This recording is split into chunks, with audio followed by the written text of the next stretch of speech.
Why don't you need to take the King's Road anymore? Ooh, why don't you take King's Road anymore? Probably a lot of construction on it, because I've been dealing with that last couple months. I'll say construction. Hello, sir. Hello, sir. Your Dragon Uber is here. Dragon Uber. Yes, which we found out is a thing in this season. Really? Wow. You did. Remember? Lots. Beyond the Wall? Yeah, I remember that episode.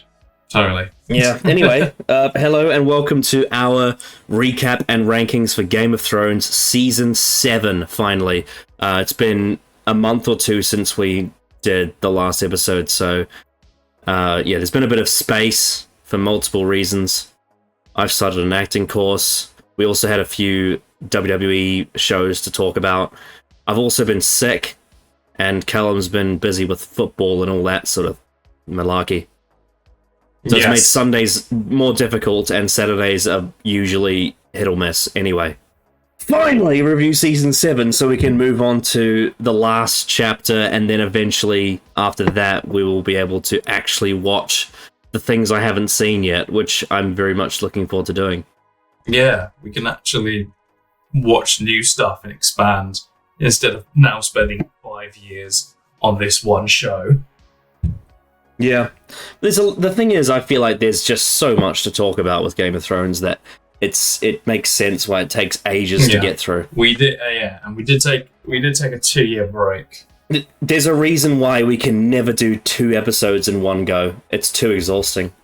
It's also way too long to do that when we both have lives outside of these desks. All the full-length reactions to Game of Thrones are on Patreon in the description, as well as other links like Twitter, Discord, Letterboxd, Serialized Album of the Year, all sorts of places where I talk about stories and, yeah, explore my opinions of my mind.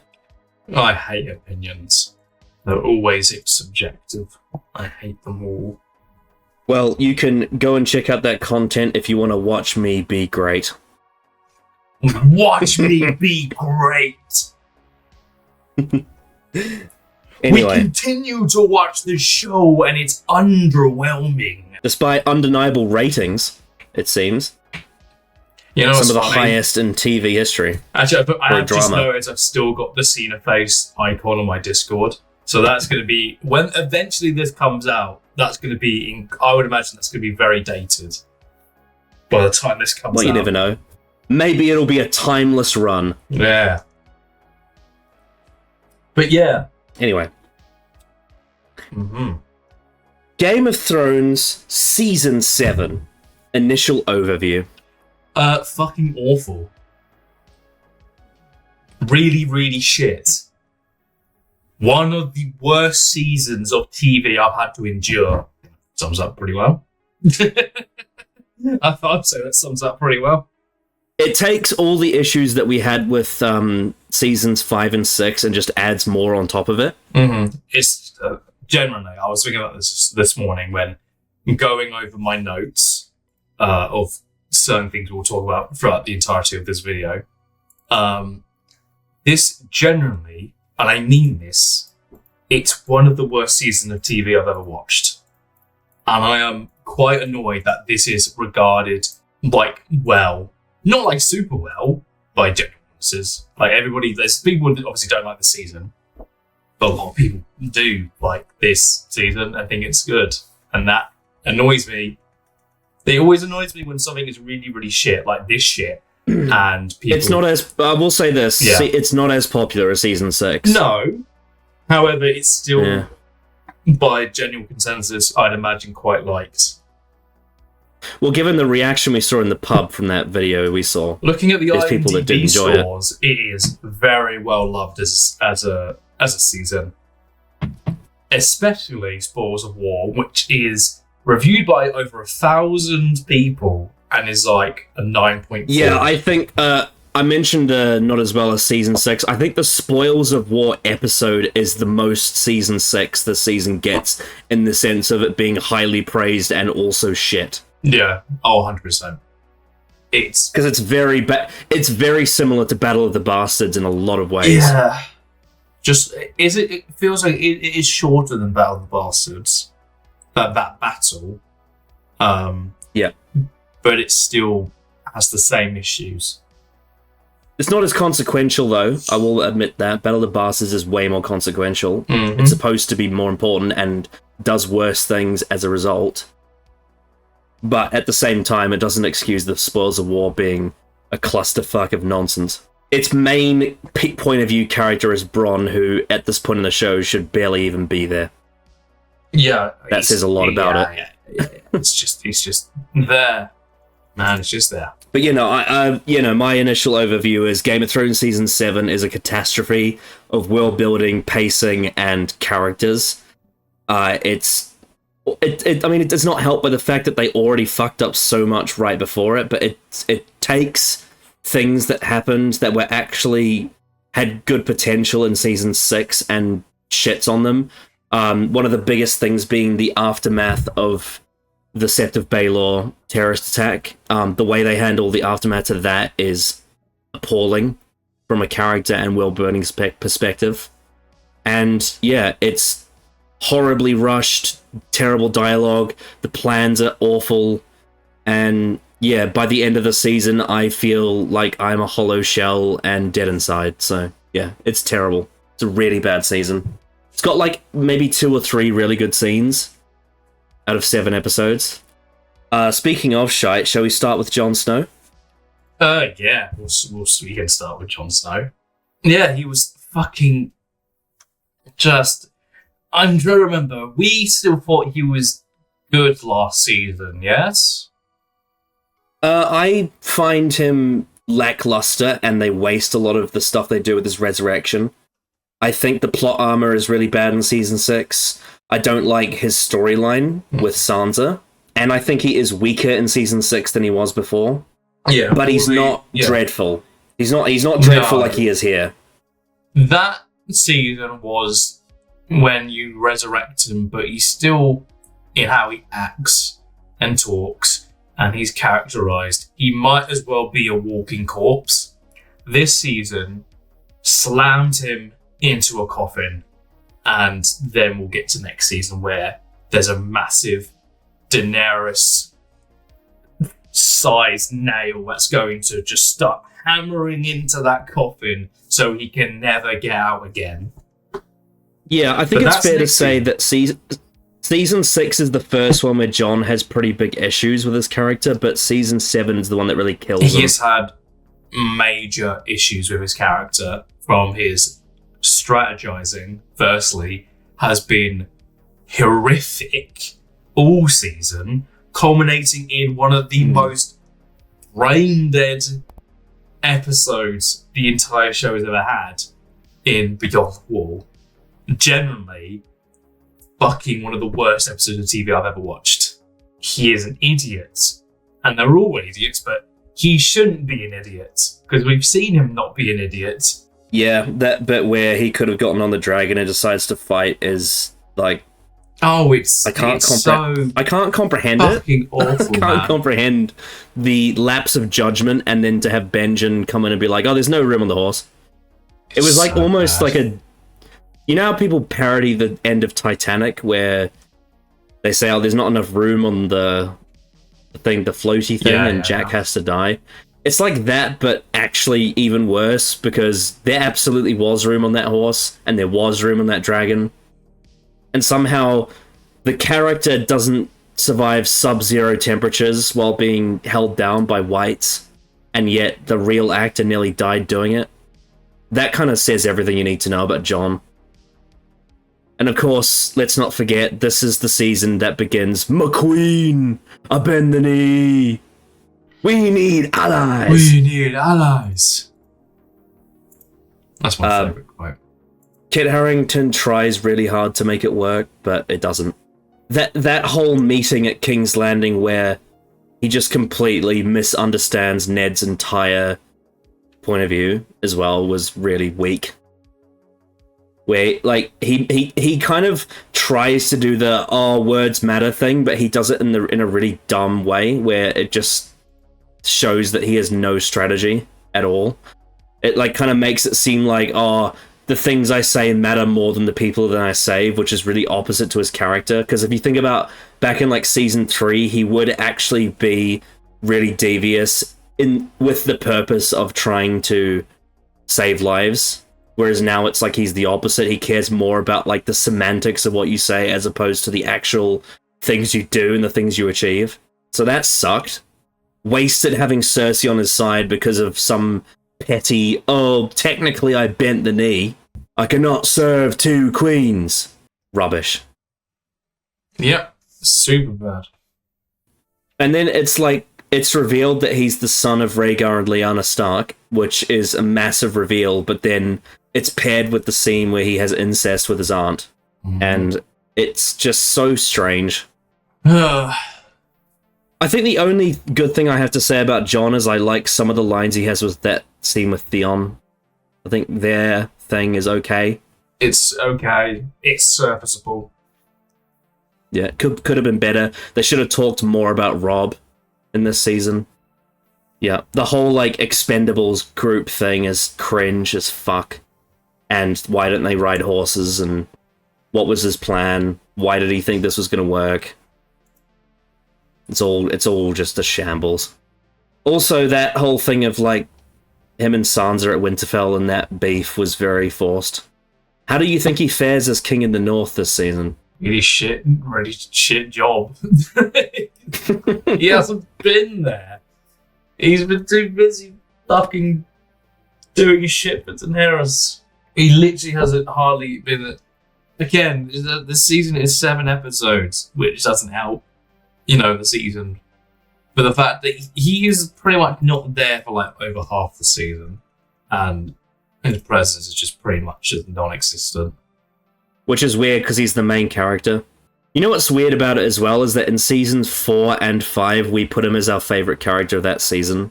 I think 5 we went with Cersei and he was like second, only because of what happened after Hardhome.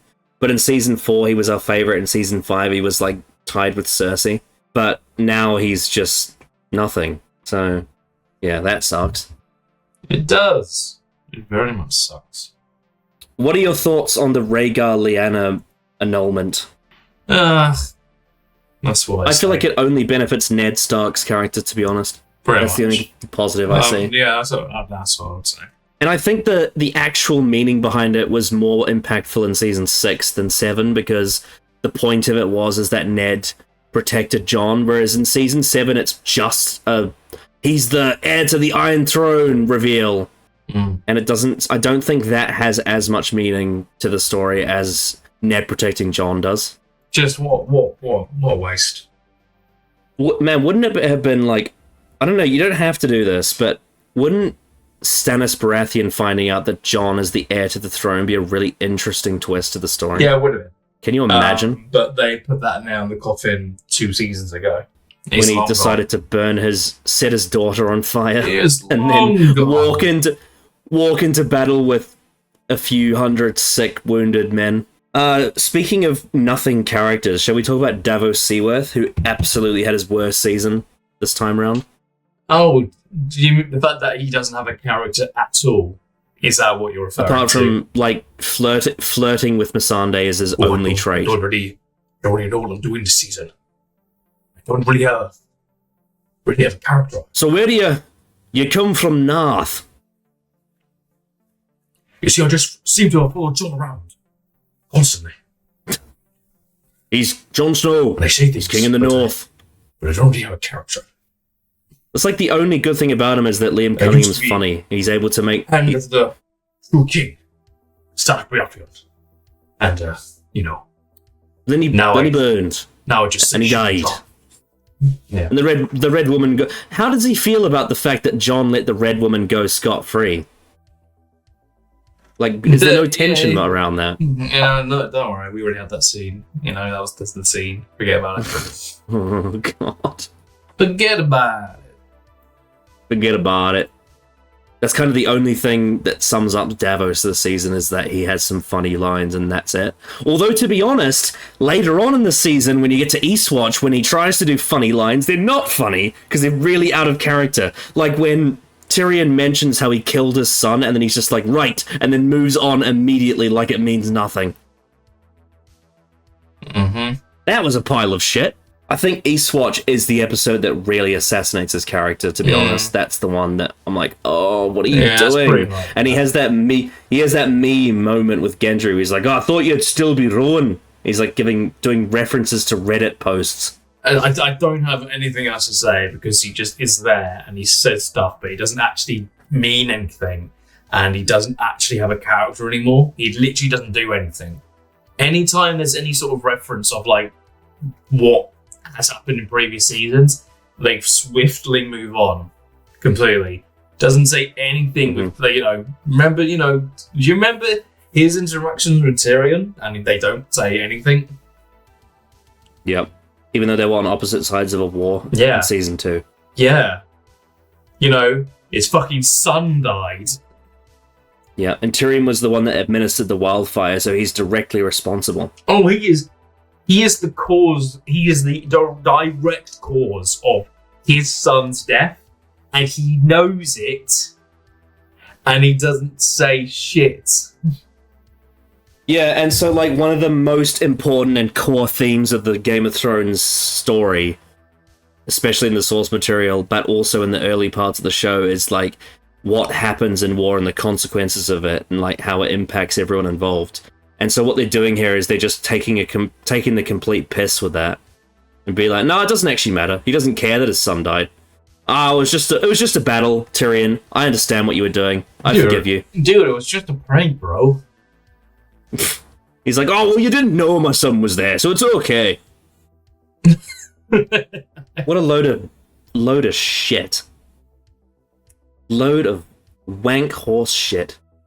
I want you to talk about your absolute favorite character of all time in season 7, and that's Sansa Stark. I knew you were going to say Sansa. I knew it. Genuinely, I think I said it this season, but it was getting to Clara levels of like insufferable.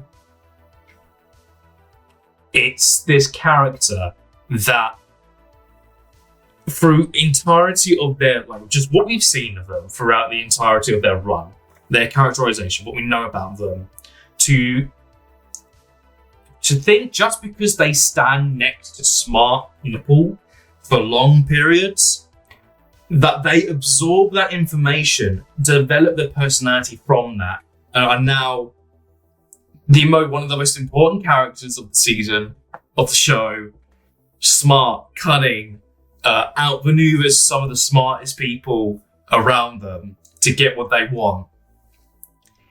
It's so insufferable to watch, because I know this character is not smart. I know they're not smart. I know they're not cunning. I know they can't outsmart people like Littlefinger.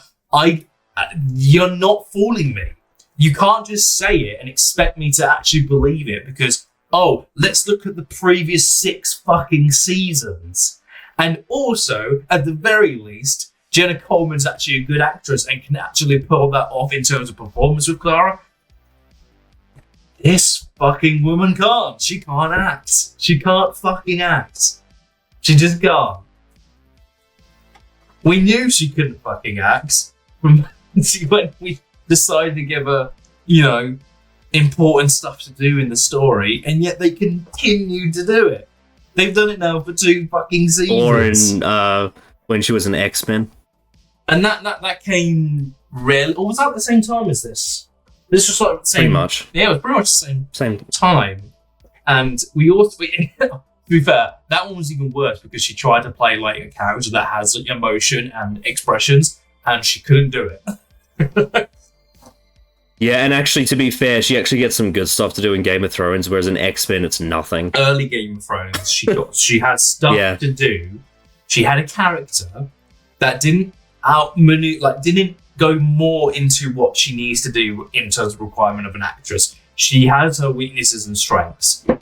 We know, and she was cast for a specific reason, which is the character that was in season 1.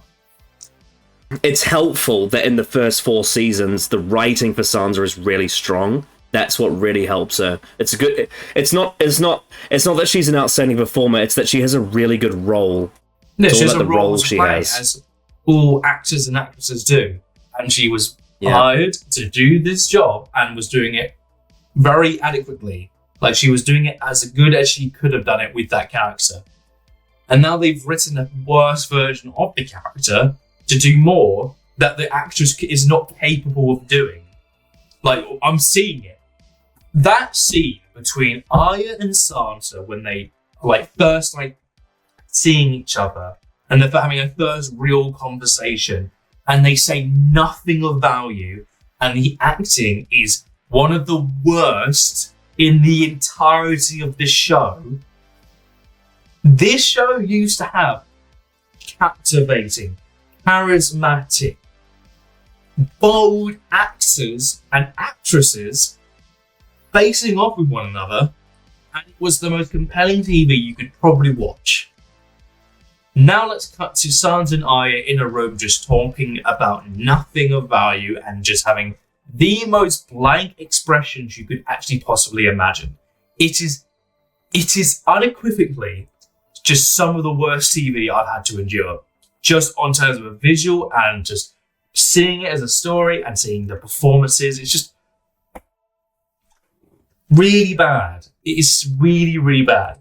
The writing does not help it as well. The writing is abhorrent for her character. And it's just, man, she's just so smart and cunning, and she can outmaneuver a person who orchestrated the death that caused the domino effect of this entire show.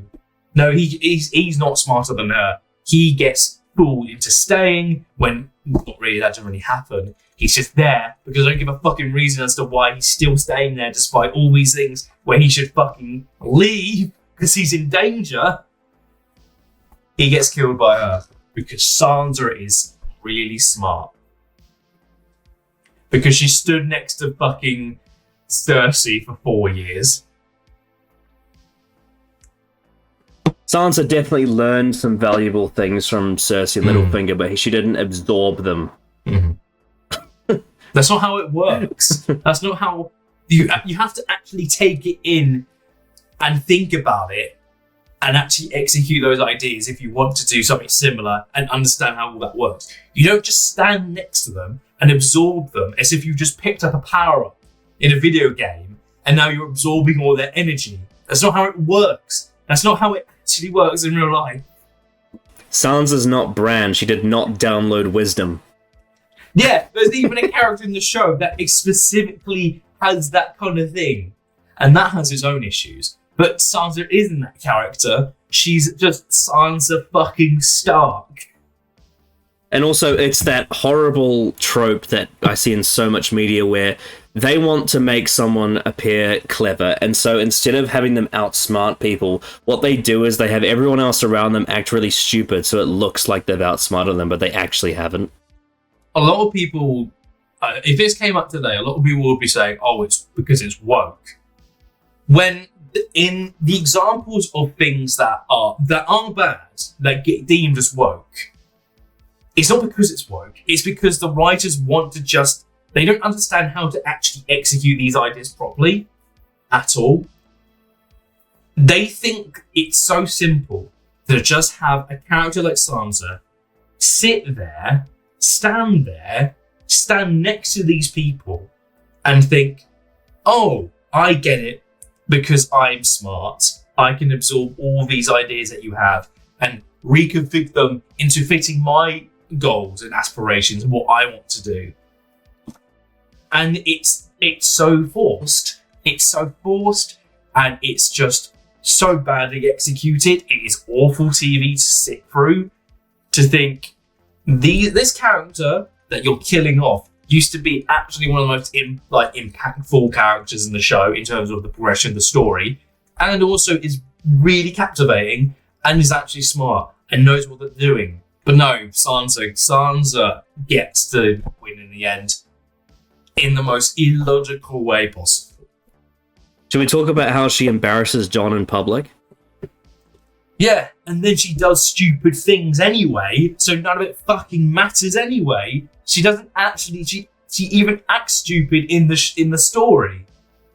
Should we talk about how she thinks she can give advice to the armory, even though she's never dealt with a blacksmith When before? she did one of the most illogical tactics possible by not telling the commanding officer about this insanely massive army she has at her fingertips that she can call upon. But we're not going to acknowledge that. In season 1 they established that her background is in, seamstress areas. She has nothing to do with steel. That's something that they set her apart with Arya. Like, Arya isn't interested in knitting needles, she's interested in swords and arrows. But Sansa was never involved in weaponry at all, and yet somehow she knows what advice to give people about, how to prepare for winter on the field. Shall we talk about one of the saddest things in the show? And that's Littlefinger in season 7. As I hinted at, this character used to actually be really important and actually was smart. Yet, for some reason, this season, they decided to remove the parts of his brain that give him the sense of danger he needs to, actively make a decision. He actively stays where he is, despite all the fucking being over the fucking head clues he gets as to, oh, they're probably going to kill me, or oh, something might happen, I need to leave. He doesn't do that. He just sits there, stays, and eventually gets just fucking murdered. For some reason, he can't see it coming at all. The absolute irony of his words as well. This feels very intentional, as if they're trying to make it look ironic, but what it does is it really dumbs his character. With the effect of, look at it, look, he's now getting his comeuppance. He's been outsmarted. They're trying to make it look like he's spelling out his own death unknowingly. With the whole brand saying chaos is a ladder, and then he gets all shocked but somehow doesn't think to leave. And then in the last episode, right before he's killed, he says, sometimes I like to play a little game. I assume the worst. And yet he doesn't assume the worst about Sansa at all. He assumes that he's safe when he isn't, which really literally every single person in the fucking castle knows what's going to happen except for him. What is going on?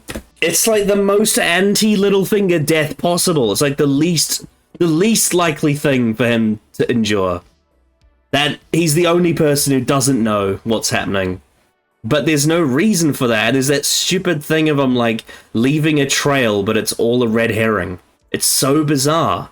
And, how Sansa and Arya want Littlefinger to think that they're against each other, but they're all just doing it to trick him. And it's so weird and contrived when they could have just executed him on the spot. There's no reason for it. It's so weird. It's like the only point to it is to shock the audience, but it doesn't actually in universe make sense at all. It's so weird.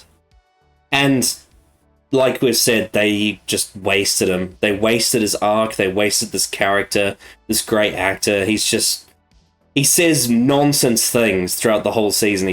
All of his dialogue is just mush. You have to be prepared for anything.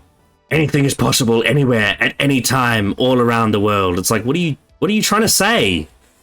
What is the meaning behind your words? What are you planning? All I can see in this character is that he's a simp for Sansa. He's attached to her, and he's dumb, and he gets himself killed when he could have avoided it. And I hate it. Man, remember Littlefinger in season 1? We both put him as the best side character. Remember how amazing he was in season 1? He was the man. He was the absolute scene stealer, and now he's dog shit and dies. Remember when he was intelligent enough to give Ned Stark the option to walk away before he captures him, because he knew that capturing him would be a risk, so he tries to convince him out of it so he doesn't have to go down that road. It's brilliant. It's so smart. Awful television. Do you want to talk about Little Miss Cringe? We have to. Little Batgirl. Arya Stark. She used to actually be a really decent character for like the first couple seasons. Those first like three seasons. I mean, I would say as soon as the Hound falls off that cliff, she's just nothing. His character tumbles down the hill into a deep, dark hole and never recovers out of it. I will say there's a few good things in season 5, but no. Once she goes blind, it never recovers. She's just terrible. Oh god. Yeah, just fucking hell. What a just absolute disaster. You want to talk about how nothing she does this season really exemplifies the spirit of a faceless assassin. From the way she dresses up as Walder Frey and kills his family and walks out unscathed, and then beats Brienne in a fight somehow, and then pretends to have beef with Sansa and does that cringy thing with like, I have a bag of faces, I can pretend to be anyone, and I can kill anyone that I want to. And then she ends up knifing Littlefinger with, once again, this weird implication that Littlefinger tried to kill Bran, which I don't get that. I think that's so strange that he'd want to kill Catelyn's son. I think that's just bizarre. It makes way more sense that it's Joffrey and not Littlefinger to me. Because it's something that Joffrey would do. He is that mean-spirited. But Littlefinger trying to kill Catelyn's son is just a very odd, bizarre thing. Especially because Catelyn was in harm's way and could have died. Yeah. Mm-hmm. Another thing that I wish the show had done before he died is I wish they had had a scene where he really discusses what he thinks about the Red Wedding. Because we see him say that he loved Catelyn and misses her, but we never really see him fully dissect his thoughts on it. Yeah, it is really all that. Yeah. So, that was a waste as well. Arya Stark is cringe. Maisie Williams is god-awful in this season. She's trying really hard to act cool, but she's the opposite of it. She does this weird thing where her body language is... She's trying to be like the Hound, where she eats a pie like a man. And then, tries to act all like huff, and it's just very odd. And she comes back home, and it's like the most unceremonious wank of like a return to home with her family. And like the reuniting of Bran and Sansa. I can't stand it. It's just so stale. And that fucking smug grin on her face when she realizes Littlefinger's gonna die, I just want it to end. I want the show to end right at that moment. I want it to go away. Thank you for all of your lessons, Lord Baelish. You want to talk about how Littlefinger went out like crying on his knees and then Arya slits his throat? It's just really fucking sad. It's almost like, I get in a way it is sadistic, but it is sadistic in a way just watching. You want to talk about Bran? What did he even do?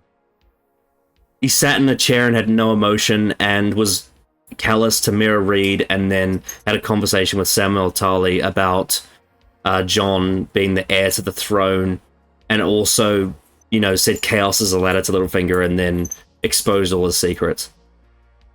But was really out of character and had no emotion and reacted like nothing to seeing his family again. He's just like this cold shell of a person. And he has that really creepy scene with Sansa by the tree where he like talks about how beautiful she looked on the night she was raped. Like, what the fuck? What have they done with Bran? It's as soon as he had the season when he wasn't in it, and then he was back the next season 5, after. yeah. Yeah, season after he was back. And they just took everything away from him. They slowly started to pluck all the personality he had.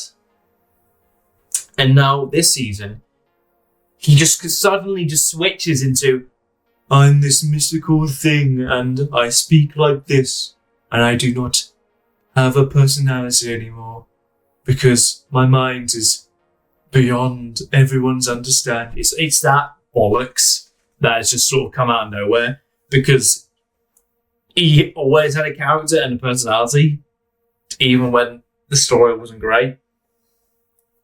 Now he's just nothing. He doesn't actually speak like a person anymore. And then this fucking season, he fucking just says bye to a character that literally was with him for like 3 seasons, and and Mira Reed never comes back. That's her last appearance. What a really stupid way to end like an interaction with a character.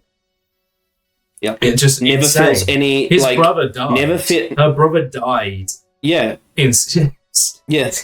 Jojen died, Rickon has died, and Hodor has died. And he doesn't care. He doesn't talk about it. He doesn't. And Osha's died as well. Did he talk about Hodor's death when it happened? Not really. I don't remember him saying anything about it. Yeah. Never has any feeling about the fact that Hodor died, Osha died, Jojen died, and Rickon died, and his direwolf died. But you see, Connor, all this, his death has traumatized him, and now he's no his longer entire himself. Group of people that were supporting him, he doesn't care about. He doesn't care about any of them. Fucking stupid. He doesn't care that all but one of them died, and the one that's left just was so heartbroken by him that she decided to leave. And he's just like, okay, I'm the Three-Eyed Raven now. What makes this a good story? What makes this, like, what, thematically is the idea here that's actually anchoring this character? Why do D&D think this was a good idea? I don't have anything more to say. He's just, like, insufferably bad. He's a husk. He's a shell. He's a layer of skin with nothing underneath. Just a brain that says 11011011. Isn't it in this season when he says, I can't be Lord of anything? I can't be Lord of anything. I'm the Three-Eyed Raven. Mm-hmm. Yeah, remember that when we get to season 8. Remember that. Why do you think I came all this way? Oh, God. It's going to get so much better for Bran, isn't it? Yeah. Can't wait. Brienne of Tarth. Again, what does she do? She snorts at Tormund because he wants to fuck her. It's going to be a very big theme throughout this talk about each character, because we're going to spend like 30 seconds on all of them now, other than the big ones. She has fan service. Do absolutely nothing, and they're just here. She loses a fight with Arya. She has a fan service scene with the Hound. She protects Sansa from Littlefinger. And she scorns at Tormund because he wants to sleep with her. It's just more of the same, really. It's just more of the same of what we had before. No character whatsoever. Yeah. They don't even, like, go that into her thing with Jaime either, which is a waste. No, not really. That's like that's like my favorite thing about Brienne is her relationship with Jaime, and they don't really do. They did some good stuff in season 6, but in this season they didn't really do anything. Yeah, pretty much. That's pretty much the sum up. You know what? Let's talk about someone who's actually fun to talk about, Podrick Payne. The literal only character left that every time he's on screen, I'm like, this is nice. This is good. I'm enjoying my time. Because what does he do wrong? He literally... he gets assaulted by multiple characters. But that's not his fault. Over the last few seasons. He's a victim. He's a victim of, like, really unself-aware assault scenes that are played for comedy. Yeah, exactly.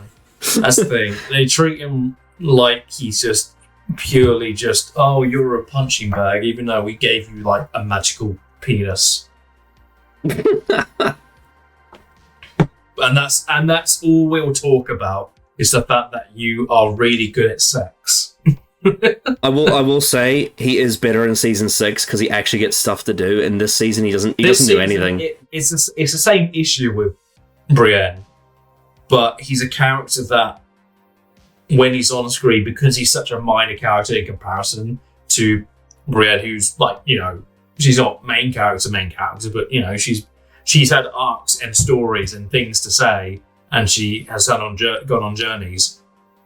The fact that now she doesn't do anything is just you're wasting time with a character who has a lot of history. Podrick is someone who's always been a side character, but has had good scenes with pretty much everybody, has actually had good conversations with pretty much everybody, with Tyrion or Brienne.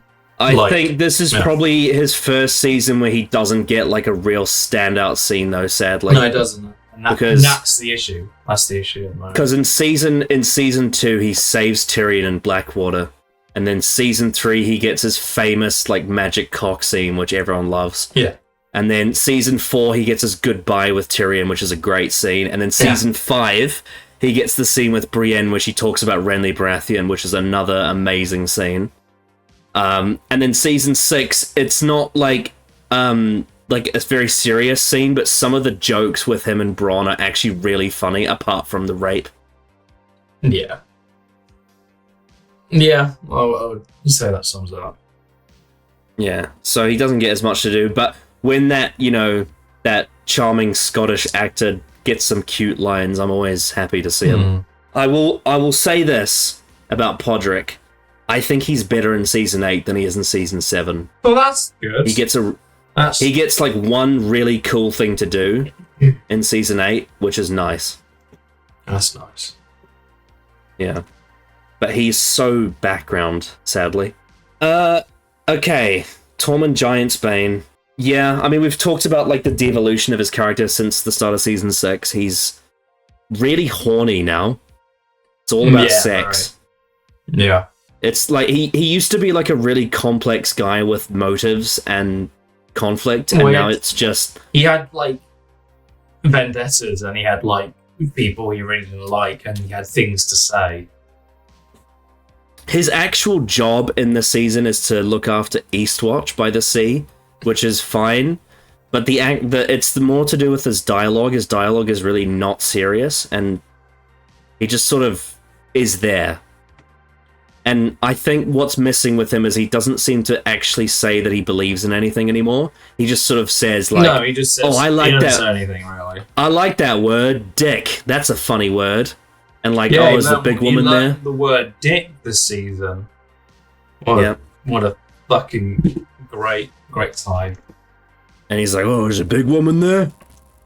It's every time he does that joke, it's getting less funny. Yeah, because he just says the same thing over and over again. Mm-hmm. Yeah, that's pretty much it. There's not much to say with him.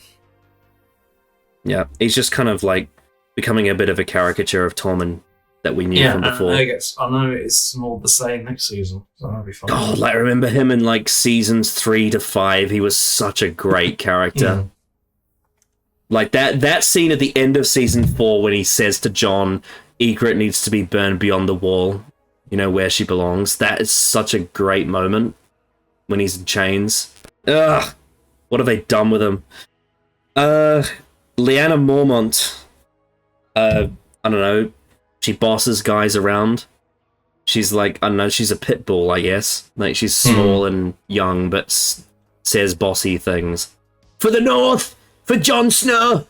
They got all the jokes out of the way in season 6, and now she's just there. She just exists at Winterfell and does absolutely nothing. Once again, characters like Robert Glover and Jon Royce and Ned Umber and Alice Karstark, they don't really do anything. They just exist and they're there, and they all say the same things and they all believe the same things. Maester Walken is useless. Talk about the Night King and how he decided to aim at the moving dragon in the air instead of the one on the ground with all the people on it. They've now made someone who's doesn't say anything, who doesn't have a personality, really stupid. And they've managed to do it. He hasn't a single line of dialogue in the entire show, and yet somehow he's made a weird decision that's out of character. That's quite an accomplishment, actually. Do you actually care about the Night King? Because of how shit the last 2 seasons have been, not really. The whole idea of it is just what are we doing? He was at his best probably in Hard Home, I'd say. That was peak aura. Like, there was this, like, big entrance after he converted a baby in Season 4. But then we got his backstory in Season 6, right? Where he was converted by one of the children. But then I feel like in this season and Beyond the Wall, it's kind of, this is where it's gone all wrong. Because he's just sort of big dumb Ice King, aims for the wrong dragon, burns down the wall. Yeah, I don't care, to be honest. I really don't care about the Night King. Ed gets nothing to do. He's just Lord Commander of the Night's Watch, but he gets like one scene. No one cares. Sandor Clegane, the Hound. I think he's good in the first episode, but once we get to Eastwatch, it just sort of dies, and he just sort of becomes nothing. Just a bunch of good lines. Bunch of, well-delivered lines. They were onto something at the start of the season, I feel.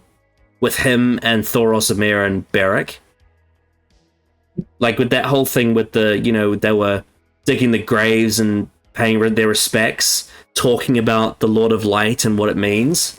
Like, there was something there that they were building up at the start of the season, but as soon as they joined Jon, it's like they're all just guys. They're all just making jokes, and they're just there. Oh, what is there really to say anymore about it? Thoros Amir dies to a zombie polar bear. Yeah, that happened. So that means Beric is on his last life. I want you to talk about the next character, because I think the next character is really funny. Gendry. Yeah, he made his return. He's been around. He has not been around for ages, and now he's back for some reason. And then they gave him like a really important job when, really, when you look at the situation, he is the most inept for it. But he managed to actually succeed in it. And then no one really said, "Wow, you fucking nailed that. How the fuck did you do that?" Yeah, where's his bloody Nobel Prize? Yeah, where's his fucking ice statue? Why is he not knighted? He's never seen snow before, and yet he was able to run all the way back to the wall to save lives. Not only lives, but save like really important lives. You can tell Joe Dempsey really wants this character to be something, but he just isn't. Yeah. He gets that scene with Jon where he's like, "Oh, I'm Robert Baratheon's son, and our dads were friends." And that's kind of the extent of it. Yeah, pretty much. Like, having him be with Jon and then run into the Brotherhood without banners again was actually a really cool idea, but they don't really do anything with it. They just sort of have him there, and he's there, and they're there, and they say some things, and... Ugh, indeed. And then Benjen dies, which is really silly. That was set up at the start of Season 1, and now he's just dead. A character that's been amazing throughout the show up until this season, when they kind of fell apart. Cersei Lannister. Oh man, she used to be one of the most integral parts of King's Landing for really high, interesting drama. And now she's just a woman who stands around and sips wine. That's all she does. How has the great Cersei Lannister been swept by Euron Greyjoy? I don't understand it. She blew up the Sept is when everything started to go to shit. Yeah, when she was crowned queen. That happened, she became the meme. Yep. Why doesn't the 500,000 people living in King's Landing hate her? We don't get any... we don't know what's going on within actual King's Landing. We just go to Cersei all the time. Before, pretty much every story with bloody King's Landing, we actually understood the view of the people from other characters. That was a thing, and now it's not a thing because everyone's dead and they can't be bothered to have new characters in King's Landing to just kind of get across what's going on. Technically, they brought the Ironborn to King's Landing, and that was shite. Yeah. So Cersei is told that the people love her, but I'm like, how? She terrorized a sacred building and killed some really popular people. It's like, you don't make Osama bin Laden, mayor of New York after 9/11. It's just like, it's insane. It's like, what are you doing? Cersei has done basically what the Mad King said he wanted to do, and yet the people love her. Like, are you actually high? Do you remember how they treated her during the Walk of Atonement? Oh, how is that possible? They absolutely hammered her with like verbal abuse and like physical. Yeah, it's delusional. It's absolutely delusional. I don't understand it. It's weird. No, I don't get it. Yeah, they fucked Cersei. It's so sad because she used to be amazing. She used to be the best thing in the show for a while, but now she's just for quite a while. Yeah. The end of the season is so weird. Like that last episode where she's negotiating with Jon and Dany, and then that she has those scenes with Tyrion and Jaime, and it's like, why doesn't she kill Tyrion? It's like, I don't understand why she doesn't want to kill Tyrion. Even when she's asked people to assassinate him, she's requested it. And it's this weird, warped thing of like, Lena Headey's trying really hard to make it good. Yeah, because she's a top tier actress. Still, like, great, but it's like the material, the actual material are just in the bin. Get in the bin. Her finding out that Olenna killed Joffrey was just so bizarre. The way they did it. It was such a strange scene. Oh yeah, and then she gets somehow won over by Euron, which is just don't like it. Jaime Lannister, he's one of the better characters in the season, I guess. But at the same time, sure. I think there's one thing about Jaime when you really think about it that is actually really terrible for his character, and that's the fact that he doesn't react harsher to when Cersei burns the sept.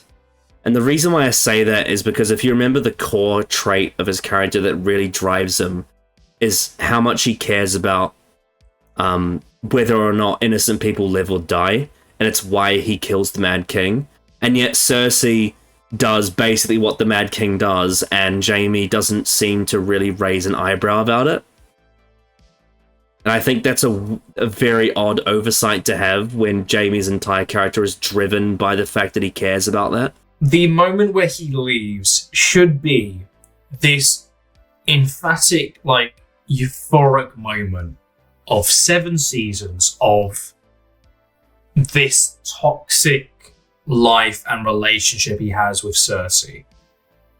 And yet, it doesn't quite hit, unfortunately, because of these last 2 seasons sort of, but not fumbling with it, but just sort of, it's misconstrued the trajectory of their story, and it just doesn't hit right there, unfortunately. Even though it should be like a fucking yes, we're finally getting the story of them apart, and Jaime's going to like redeem himself properly. All of this. Yeah, Cersei and Jaime breaking up should be like one of the most euphoric moments in the show. Because it's been so well set up, and yet when they do it, it's just very flat. Mm-hmm. And confusing, and odd, and strange. And this weird thing of like, oh, is Cersei gonna ask the mountain to kill him? It's like, what? This is so weird. It's just so weirdly done. I don't get it. But I'm sure they'll fulfill this breakup next season, won't they? Won't they? They'll cap off his arc in a way that means well for his character, surely. Very bad news, Connor. They don't. I guess Jaime does have that scene with Tyrion in King's Landing where they meet for the first time since season 4. I don't know. It was there. It existed. There's that really terrible scene he has with Bronn where they talk about cocks. Maybe it is all cocks in the end. Yeah, great dialogue. Yeah, thanks. Speaking of, want to talk about Bronn? It's a Bronn at the Blackwater. How he was shoehorned into like every episode of the season, really prominently. What about? Okay, I guess the most memorable Bronn moment is when he quote-unquote saves Jamie, even though it's insane the moment that happens. And then he pulls him out of the lake. Somehow he swims all the way to the other side of the lake with his full set of armor, and they don't drown. Like, insanely heavy armor. Is that the scene you're referring to? Yeah, and when Bronn tackles him from Dragonfire literally a second before he's singed, and then pulls him out the lake and says, "No one gets to fucking kill you. Only I get to kill you." He must really want that castle. Because that's actually all he cares about. He cares about getting paid and getting value for his time and services. I feel like he's really jumping the shark though with this. Like he's going so far to get something. It's away from the dragons, what you should say. Yeah. Why is he the main character of the Spoils of War? Like in the battle, why is he the main character? I don't know. Bronn's been there for a while. Someone's good. Why does Bronn why does Bronn's bag of gold matter? Why is it important? Because we know he cares about money. Okay. We've got to have money. He's like Disney. He's like Disney in 2025. There's this line in a play I'm doing next week where I say, "Money, you want money?" Money. You want money. And then my son says back to me, "Money, you want money?" Later on, to like mock me. Yeah. Fucking Bronn. Just, ugh. And he can't be in the last scene with Podrick because him and Lena Headey can't share a room. So, they go to the brothel to drink and fuck. Yeah, I don't know. I don't care. I don't care about Bronn. He's such a waste of a character at this point. He just does nothing, says nothing of value, jokes about cocks, laughs at Dickon because his name is like a penis. Dick. What more is there to say? Johnson. Maybe it is all about cocks in the end. Cock. The Dwayne. Johnson. Yeah. Gregor Clegane, the Mountain. Oh yeah, he existed. He had that really good scene in episode 2, I think. When he went back to the home of the family from season 4? I was talking about Gregor Clegane, not Sandor Clegane. Oh, fucking... my hearing's not good today. We've already talked about the Hound earlier. Oh, yeah. I already mentioned that. Yeah, my brain's not working. My brain's funny right now because season 7 has, fucked it into non-existence. No, I'm talking about the Mountain, not the Hound. Well, yeah, he's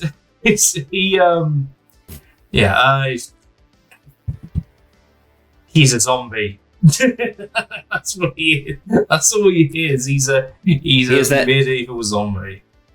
He has that one big stare down with his brother in the last episode. Yes, he does. Man.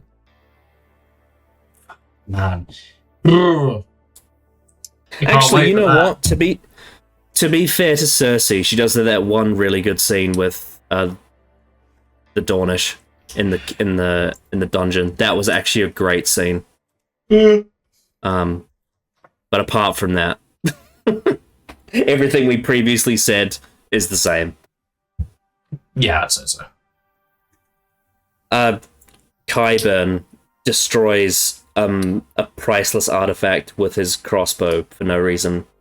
I genuinely don't have anything other than that to say. I guess he offers the ballistas, which contribute to being able to shoot at a dragon, which is pretty valuable to the story.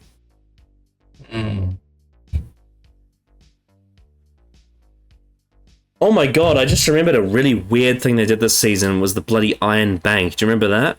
That fucking thing they did? Also in episode 2. Yeah, they were in a couple of episodes. Yeah, they were. They were in Mark 2 Gatiss and I think in 5 as well. Yeah, it was good to see Mark Gatiss. But it wasn't good to see the Iron Bank because remember how they just... Oh yeah. In actual story reasons, yeah. But I just like seeing Just remember how they've just lost Stannis, and now they're bending over backwards for Cersei, even though she's on the back foot, and weirdly they're investing in someone who needs to steal things, and then all the things that they steal get burned by the dragon for no reason. And there's no consequences. I don't get it. I don't get... This idea of the Iron Bank has just been buried deep in the ground, and it's not going anywhere. Like they did this amazing setup for the Iron Bank in season 4, and then now it's just a mess. Oh, boy. Yeah. Randall and Dickon Tarly. they got burnt alive. That was a really fucking stupid scene. I guess Randall Tarly's consistent, but Dickon Tarly's dumb. What a waste! You recast him. God, Jesus, heaven makes me sleepy. You recast him with an actor who's like, from what I've seen, he's pretty decent. I haven't seen him like in a really intense role. But like what? You might as well have gotten an okay actor and just what I didn't get why. What's the fucking point? Just to prove Daenerys is fucking brutal, I guess. But that was also stupid. Why does Dickon Tarly decide to sacrifice himself? It was completely pointless. Like, I understand why his dad does, because of his, the fact that he refuses to bend the knee to someone who associates with a race that he doesn't approve of. Like, he's so racist that he's willing to die for it. That's consistent with his character. But why does Dickon do it? It's just dumb. He completely just fucking gets annihilated when he could have easily escaped. And his name sounds like penis, so yeah. Oh god, let's talk about Euron Greyjoy. Fucking my Jesus Christ. Your favourite guy? Clown. Oh, finger in the bum! Fantastic. You first. He's just a silly little pirate, isn't he? What a silly little pirate he is. So funny. They want him to be this like badass Viking rock star, but he just isn't. How do you feel about the fact that Euron Greyjoy was able to convince Cersei to be on his side? How the fuck did that happen? It's when a character is that stupid and that silly and just like bumbling around as a joke, but they actually manage to succeed upwards from their stupidity, it makes it feel like that you're not actually watching a serious show. You're watching a parody of the serious show they're parodying, but it's the actual show. It's fucking bonkers, is what it is. What a stupid character. He's just annoying. He is just annoying. Yeah, and he gets his big time to shine next season. Oh boy. Oh boy, he gets a big spotlight.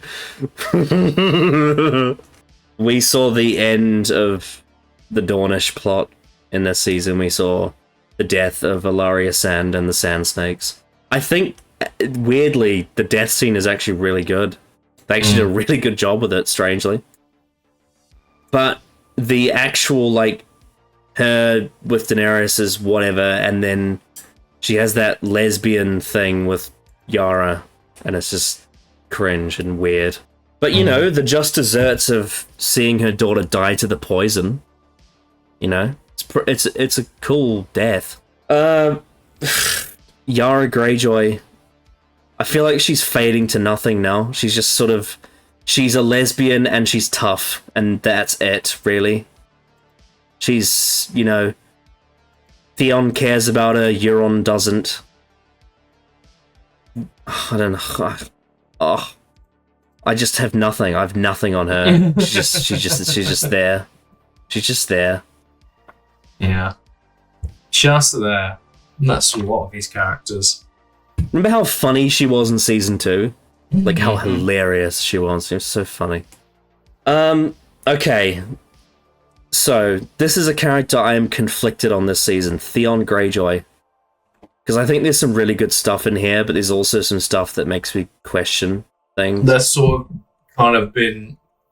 It's the fact that he ran away. We sort of reverted the season for him this season, and I don't really get why we've had to do the same thing again.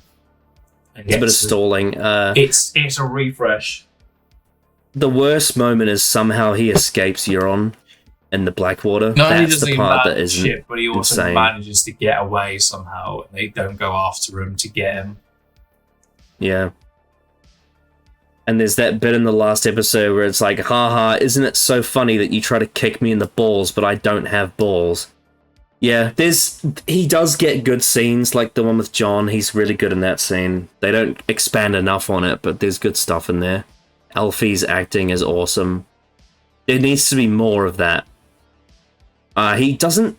I think one of the issues with Theon is he's barely in the season at all. He's so minor. Very minor, unfortunately.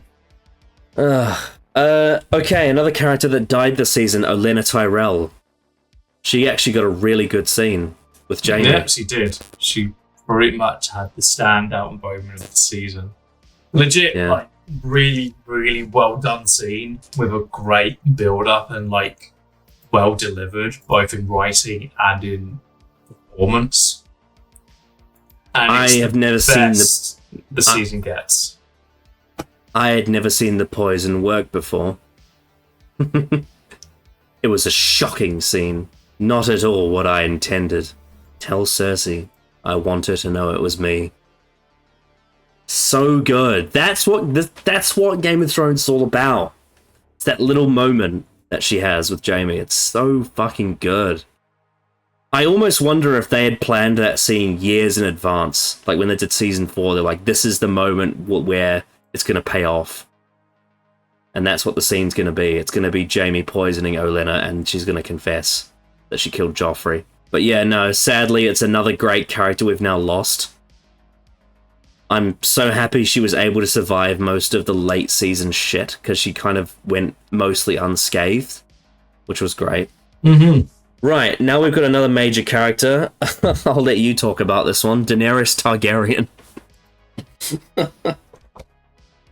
She's finally in Westeros.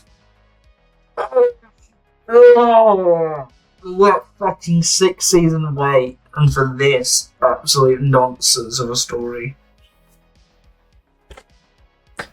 What just this romance is so bad. It is so awful.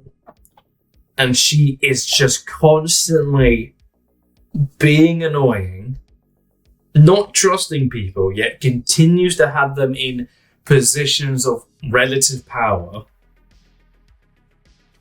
And she's just a nothing person as well. I don't know what's she has been so awful for so long. I forgot the I don't remember the last good scene she had. I don't remember what it was. Maybe, I mean, her scene with Barristan in season 5 is really good. And she has a good scene with Jorah Mormont as well, a bit later. But I'd probably say if we're talking, like, great scene, like, really, really great scene, it's probably the one with Barristan. Mm-hmm. When he talks about Rhaegar. That's probably the last time she's been, like, genuinely amazing in all aspects. Like, performance, writing, presentation, dialogue, everything. It was that scene with Barristan in season 5, which was a long time ago. It was a long time ago. It was a very, very long time ago. And I can't point to a single positive thing that has anything to do with her this season or last season. Yeah. Dan and Dave want her to be really stoic, and they don't allow Amelia Clark to actually bring out her personality. The figurehead of the show in terms of like connection with the actual fandom. Sure. Which is the reason why she has a vastly uninteresting personality. Because Yeah, and Dan, they don't want her to have any actual charm. They don't want Emilia Clarke to perform Daenerys in a way that would actually be appealing and interesting. That thing, it's like when you have a character that everybody can relate to, and it works in execution, and you can point to the things about said character. Like Rose Tyler, for example. She's a character that is very understandable, very easy to get. And a lot of people can understand her as a person because they can point to either their life or other people's life, or people they've known. Dany is that sort of flip side of it, that she's so easy to read that she becomes insanely bland, so that people who don't, and I'm going to say this in the nicest way possible, aren't the most equipped to understand literacy, they connect with her in the superficial way, where it's not mean, and it really doesn't actually mean anything. That's the sort of character she is. And she is very boring to watch. She's very uninteresting. Her character then makes really silly decisions. It's weird because Emilia Clarke's a really whimsical person, and yet Daenerys is not like that at all. She's quite a bubbly person in interviews, and just I would imagine in her actual life. Yet Dany is like a complete cardboard cutout. It's odd though, because in the source material, Dany's not a cardboard cutout. She's actually quite fun. And she has multiple moments of her being very youthful and exuberant, and yet in the show, they never let her do that, really. It's very rare. Like, obviously there needs to be serious moments, I understand that. Like, when she is, you know, standing up to, like, a slaver and is taking their army. That's understandable. But when she's speaking to people she actually likes, you want to see more of that personality come out, but she really doesn't have any of it. She's just very stale. And then let's also talk about the story. Fucking hell. Everything with Varys, everything with Tyrion is garbage, everything with Jon is terrible. The whole thing with the Night King and Viserion and the dragon and the whole plan is awful, and how she doesn't question it. The pacing of the season and how quickly she trusts Jon is just weird, despite not trusting him right as she first meets him. And she falls in love with Jon because, I don't know, he's brave and stupid. Very, very, very dumb. How do you feel about the fact that someone who owns dragons finds it hard to believe that zombies exist? Oh. It's like, my bullshit's real, but your bullshit's fake.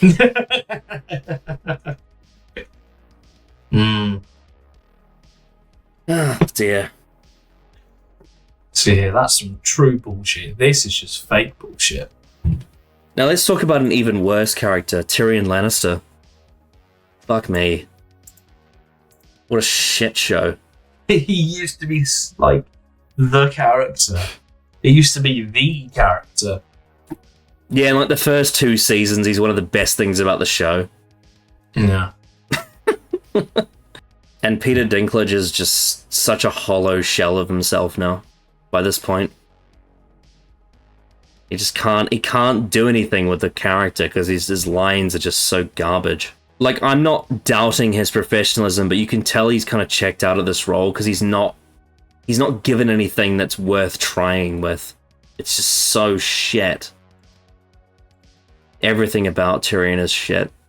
I hate the way he talks. I hate the way he thinks. I hate how dumb he is. I hate that he makes terrible decisions and yet is in a position of power.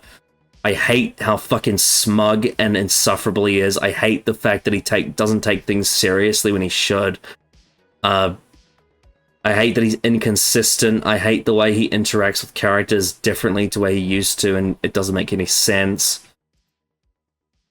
He's just an annoying shitbag, and I don't like him. I just don't. He's so fucking awful. How did Tyrion Lannister become such a stale nothingness? when they gave him a beard. Yeah. Literally, as soon as the trial happens, that's the exact moment it just declines. We go from the high, because that's the peak, and there's still some good scenes after that, but that is the peak of his character.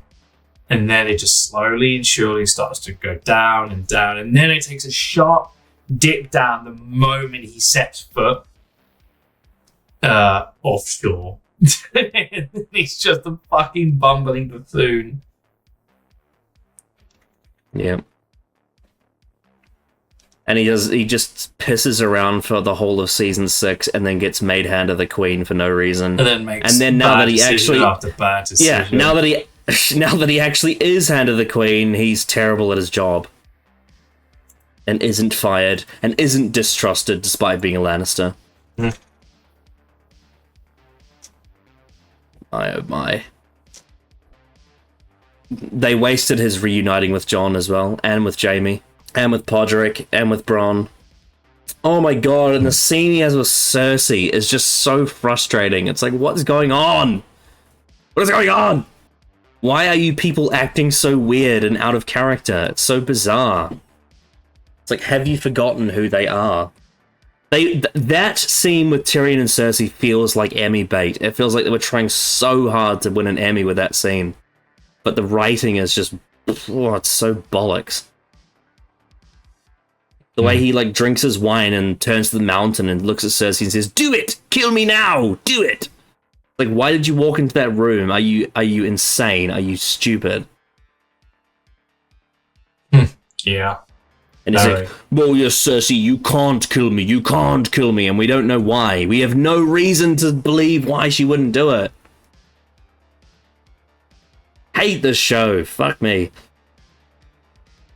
Your thoughts on Varys? What? He's bald. Daenerys decided to question his loyalty when they actually got to Dragonstone rather than when he was in Meereen. You know, for all those 2 seasons, she could have said anything, and then it's so out of nowhere. Well, okay, no. So she doesn't meet him until the end of season 6, right? When they get on the boat. She doesn't meet him until then.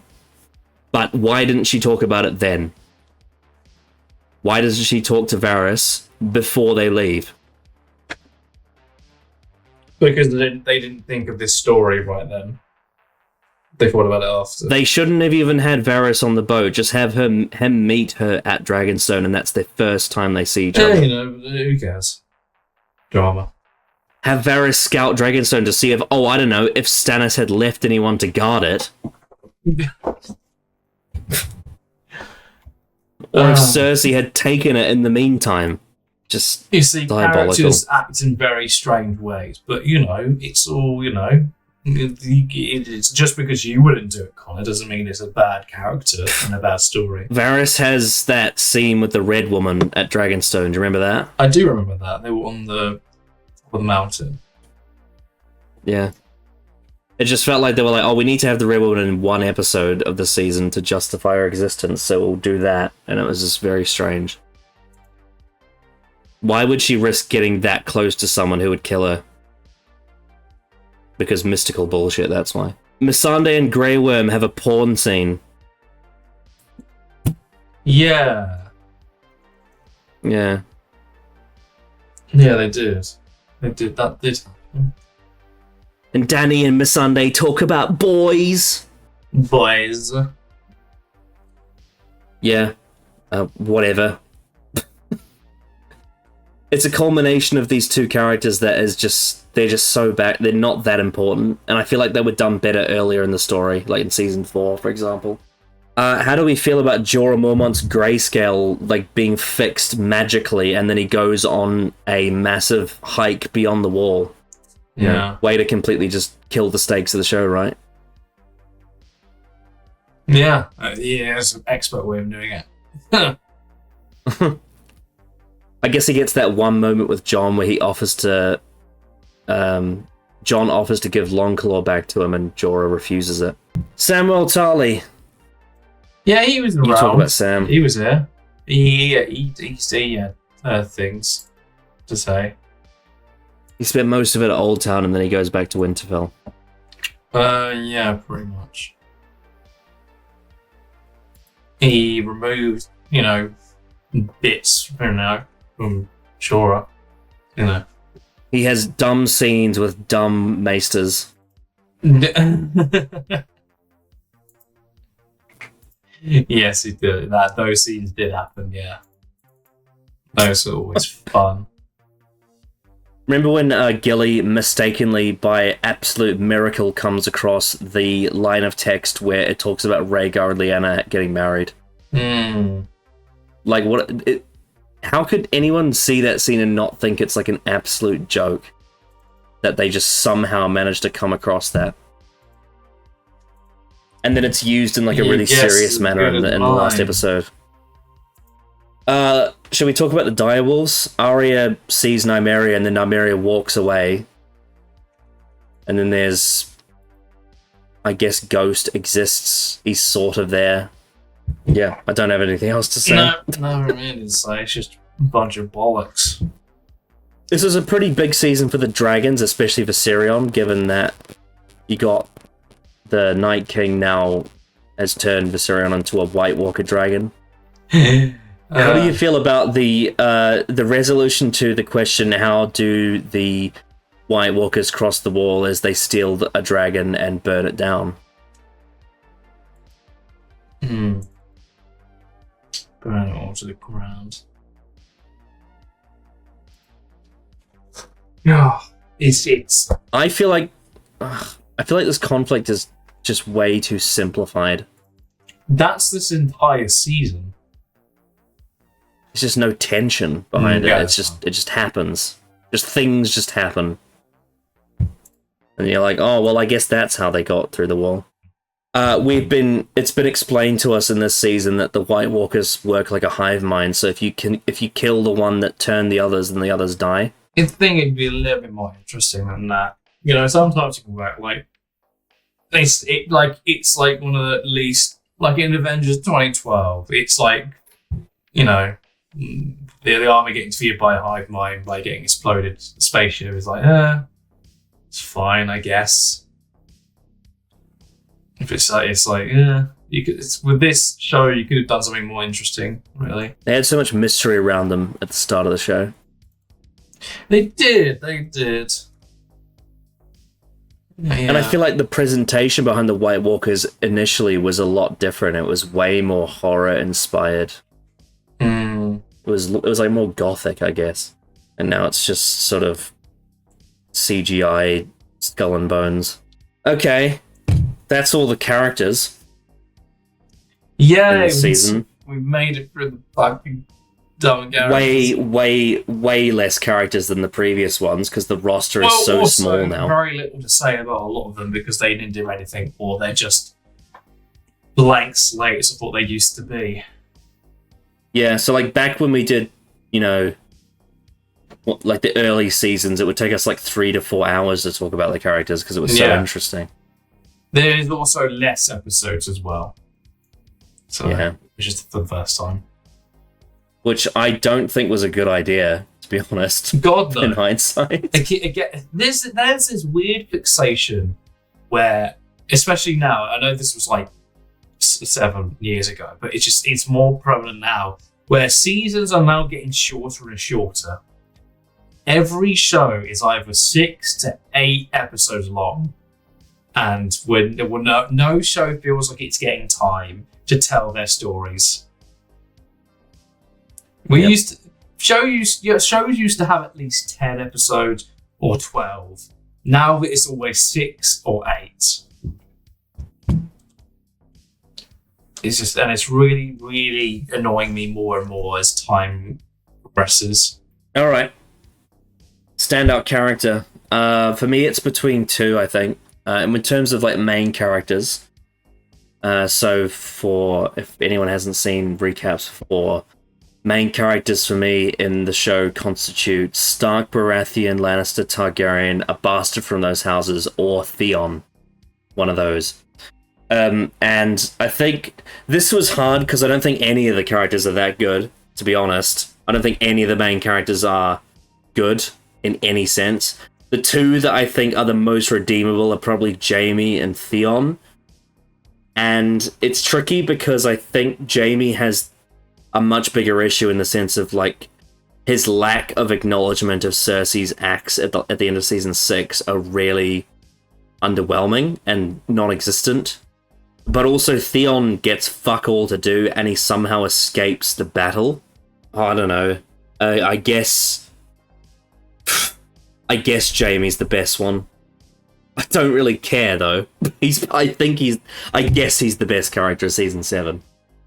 What do you think?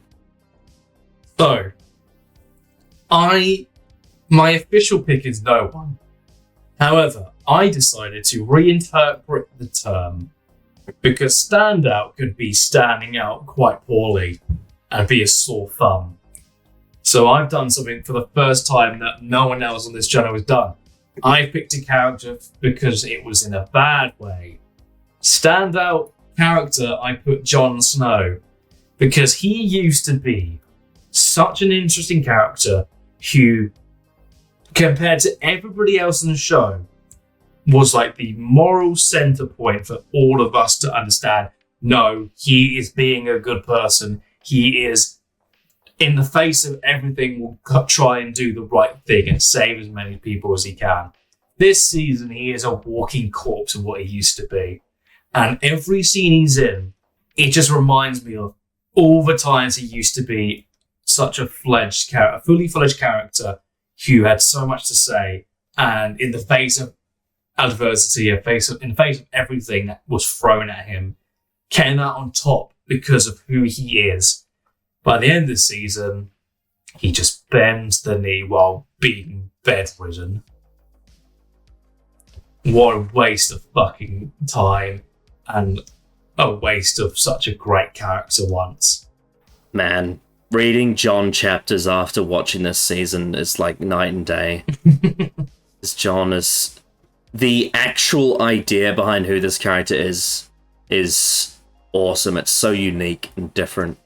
And the Jon Snow in season 7 we get is a pile of shit. Standout location. This is purely for aesthetics. This has nothing to do with writing. I've gone for Dragonstone. I think Dragonstone looks amazing, and it's some of the best production we've had in the show so far. I love the way Dragonstone looks in this season. I don't like any of the story they do there, but I like the way it looks. So yeah, you get that nice, column where they're walking up that big ramp. Very nice big shots. Very cool stuff. So yeah, that's my choice. I've gone for the face of my pillow, crying myself to sleep because of the show. But my actual answer is High Garden, because that contains the best scene from the entire season. So in that aspect, it is the high point. So it is the standout location by proxy. Yeah, also it is nice to go to a place in the world that's not just completely grey and cold. It's actually very vibrant. It's different for this show. Yeah, very much. Yeah. Standout side character. I think there was a few I thought about, but I think the only real choice is Olenna Tyrell. Smash. She steals the season. She's like the only good thing consistently about the whole thing. She has one really great scene. Yeah. She's the best. Agreed. Pretty much. No qualms there. And it's referencing a part of the show where it's back when it was actually really great. Mind of bad times. Yeah, standout music track. I think this is probably the weakest soundtrack we've had so far, but it's still great. It's still Raymond's, solid work. And I think one of the reasons why it's harder to choose the best song now is because the actual meaning behind it is a lot less important than it once was. I was thinking about this specific subject the other day of like really great music, but the association of it can really hinder it. I've been thinking about it. It's the same with Clara's theme. It's a really great piece of music, like legitimately, like really great, that could have a lot of character behind it. Because of the character it's associated with, I can't care for it, or I don't care for it. When I listen to it on like a compilation track or something, I just skip past it and go to the next one because I don't care about it. Because of like, I'd rather listen to Rose's theme, Bill's theme, Amy's theme, Martha's theme, Donna. I'd rather listen to any of them because of the character is like, it's one I just don't associate with. I won't listen to it. It's the same with this season. This season is so awful. Any music associated with scenes that are just the bristling shit, I'm not going to want to listen back to. I won't care about the tracks because the association with scenes that I just fucking despise, it's an attachment to it because the music is also trying to sell the scene that I'm watching. It's trying to enhance it. And I don't care. So it's hard to pick one. Yeah, it was hard. I went with Truth. I think it's the most original track from the season in terms of its melody. There is an attempt to tell a story connecting Jon and Daenerys together, along with the mission statement from both their characters. Again, I think season 7 probably has the weakest soundtrack in the show, but it's still solid. It lacks meaning. It lacks depth because the story isn't there for it. But I've gone with Truth because I feel like it's one of the only ones where I really feel like there's something there. There's some potential there to do something really good with it. A lot of the season when we went through the songs, I'm like, this sounds great, but I can't bring myself to care enough about it. I went for Winter is Here, mainly because it's a track that is literally the main theme, but it's done in a different way. It's a lot slower in tempo, and it's more. I think the word I could best describe it is more grounded in a way. So, and it was a very good listen. Hearing that the main theme in a different way with a different association, I think it was a very good listen. I really liked it quite a bit, but I did struggle because memorable tracks are helped by scenes that you associate with, and this season I think suffered the most with that topic, really. Standout worst thing about the season. Now this, there's a lot of things you could choose from, but I think the one I decided to go with, the reason why I've gone with it is because I think its collateral effect on everything else is noticeably unique to season 7, and that is the pacing. I think the pacing of the season makes every other issue 10 times worse than it would have been had it been fleshed out. This season is rushed. The world building is terrible. The way characters teleport and transition really quickly between everything, it kills what makes a show like this special. It kills what really makes you immerse yourself in the world and believe the stakes of the situation. When you're able to literally Uber a dragon across the entire map in 5 minutes, it's just insane. It's absolutely insane. The season is so rushed. It's so rushed and everything gets so slapdash together. And it kills any real tension or investment you could have in the story because of how just crazy the pacing is. It's so breakneck. So that's the one I've gone with. For me, I guess this one's a bit more like simple, but I think the single worst thing is like, this is the worst the writing has ever been for this show, easily. And it's affecting everything. It's affecting every character, every plot, every story beat, every motivation, every transition. It's affecting the mood of scenes. It's affecting me, personally. It's like, this is an expert analysis of like just how badly do you want to ruin a show and all people. It's just like, this season was just so bad from the very first minute to the very last. Hardly any good scenes. Characters having decisions and motivations be utterly balked, and no justification on any value to it. I don't think I didn't expect it to be this bad. I really didn't think it'd be this bad. I am shocked at how bad it was, because my impression for the entire fucking show was, while it probably will get a lot worse, season 8 is the one I'm waiting for. That's when the writing gets just horrific. Every scene is going to be bad. Every scene is going to be confusing. Every scene is going to be annoying. Every scene is going to be angry. Every scene is going to be diabolical in destroying everything that was once expertly crafted. But this season did it first, which really surprised me how utterly, despicably fucking shit this season was. Everything about the season sucks.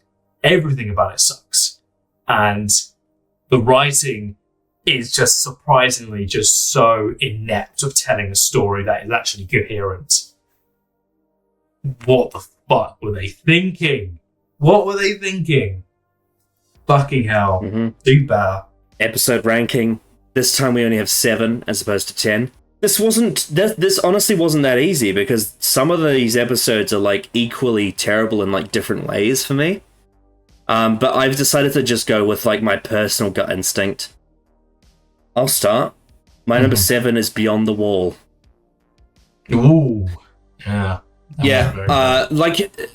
So admittedly there's a couple of good moments, and I can understand why someone wouldn't put this at the bottom, but I think for me, just as a fan of fantasy and George Martin's science fiction like approach to fantasy, I think Beyond the Wall represents, just as a whole package, it represents everything I hate about the way Dave and Dan have fucked this show.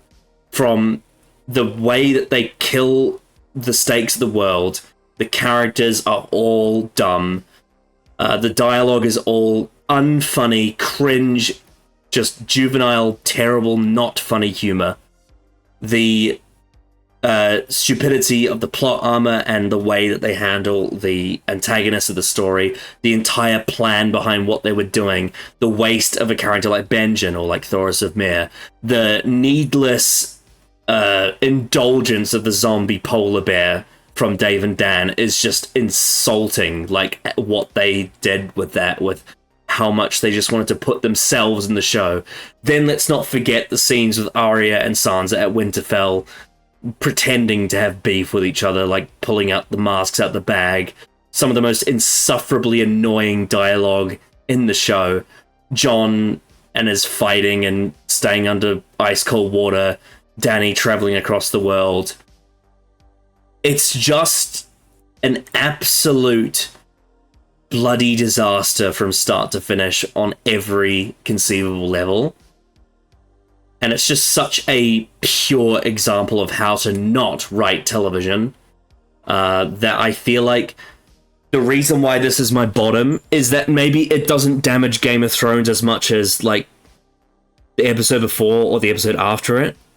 But I think as an artifact of terrible storytelling, it stands out among fiction as a whole as such a clusterfuck of writing and execution that it deserves scorn.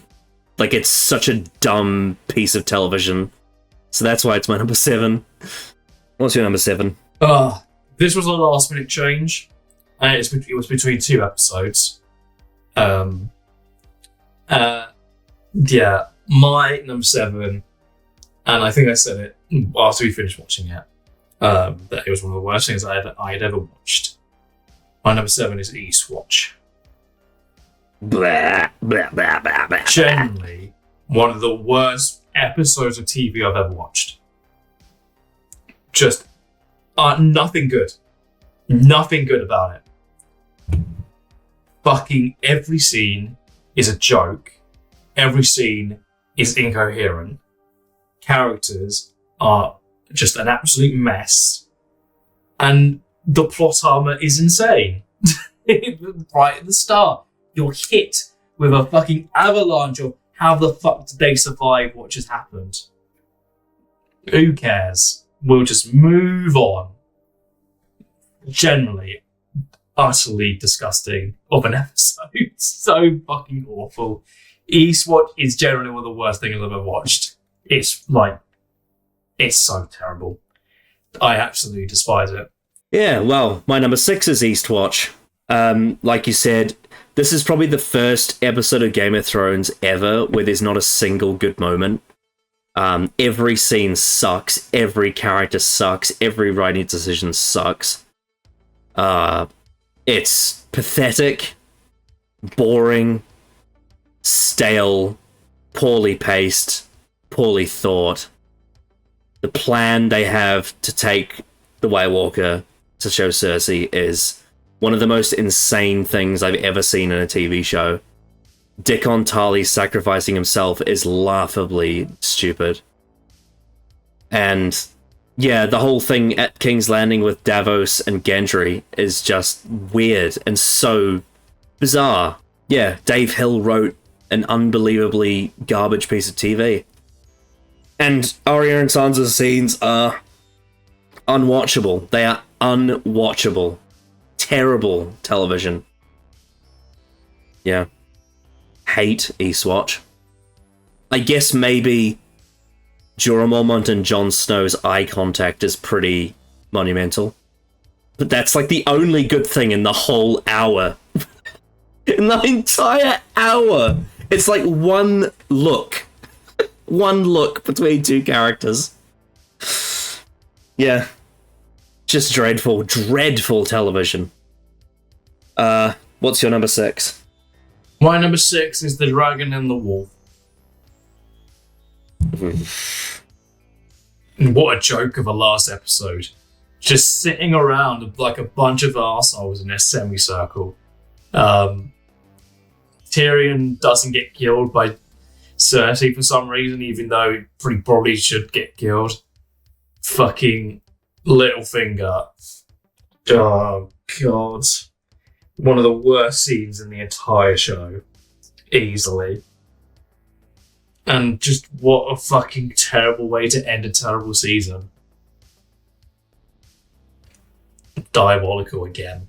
These are all bad. Number 5 for me is The Dragon and the Wolf, and to add on what you said, this episode is really fucking long. It's like 80 minutes. It's so long. Oh. The Littlefinger scene alone almost makes me want to put it at the bottom.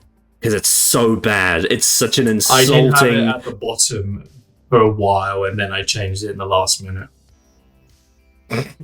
It's such a painful scene. Littlefinger's death. It's so sad. All the main characters of the story, apart from a couple, meet up at King's Landing and dick around and have a pointless conversation. That completely nullifies the entire plan that they had to capture the White Walker. Jon is dumb, Dany is dumb, Cersei is dumb, Jaime is ending with Cersei is stilted and weird, the Tyrion scene sucks. Littlefinger's death, as I said, is one of the worst things I've ever seen done on TV. I guess if I were to give a reason as to why I put it above the other two, is that maybe as a piece of TV, in terms of craft, it's a little bit more smooth in terms of the way it transitions scene to scene, the way it looks, the way it's presented, but it's also like an overly long, pointlessly drawn out, really uncapitalized finale that ends with one of the biggest and most important reveals in the show about Jon Snow being matched with his sex scene with Dany, which is just it's just like the shittest icing on the shit cake you could imagine. It's so I just don't... not good TV at all. Sad. Very sad affair. What's your number 5? My number 5 is Beyond the Wall. One of the most, comedically stupid episodes I've ever watched. Like, bad decision after bad decision after bad decision after bad decision. From everybody, not even just our main characters, but the villain as well.